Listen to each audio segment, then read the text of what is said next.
कुछ कमाल के लाइफ हैक्स जो आपकी डेली लाइफ को काफी आसान बना देंगे। नंबर 1, आपको एक मार्कर में अपने चार्जर वाला केबल लपेट लेना है। उसके बाद उस पे हेयर ब्लोअर चला देना है। उसके बाद आप देखेंगे कि आपका केबल एक स्प्रिंग केबल में कन्वर्ट हो गया, जो कि आपके बहुत काम आ सकता है। नंबर 2, आपको एक बोतल को कुछ हिस्से में कट कर लेना है। उसके बाद आप उसमें अपनी डेली रूटीन की चीजें रख के बाहर लेके जा सकते हैं। अगर आप बाहर जा रहे हैं तो ये ट्रिक आपके बहुत काम आ सकती है। नंबर 3, आपको एक शैम्पू बोतल को कुछ हिस्से में कट कर लेना है। कट करने के बाद उसे बेंड कर लेना है कुछ इस तरह से। उसके बाद आप उस पे सिंक पे रख के एक और साबुन एक और स्क्रब रख सकते हैं।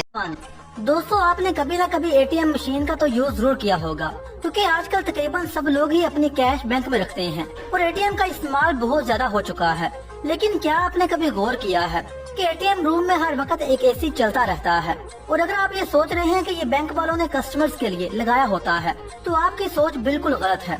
दरअसल दोस्तों, एटीएम रूम में एसी को आपके लिए नहीं बल्कि एटीएम मशीन के लिए लगाया जाता है, क्योंकि एटीएम मशीन हर वक्त अपने एक सर्वर से कनेक्टेड रहकर डाटा ट्रांसमिट करती है, जिसकी वजह से इसके पार्ट्स गर्म हो जाते हैं और इन पार्ट्स को ठंडा रखने के लिए ही एटीएम रूम में एसी लगाया जाता है।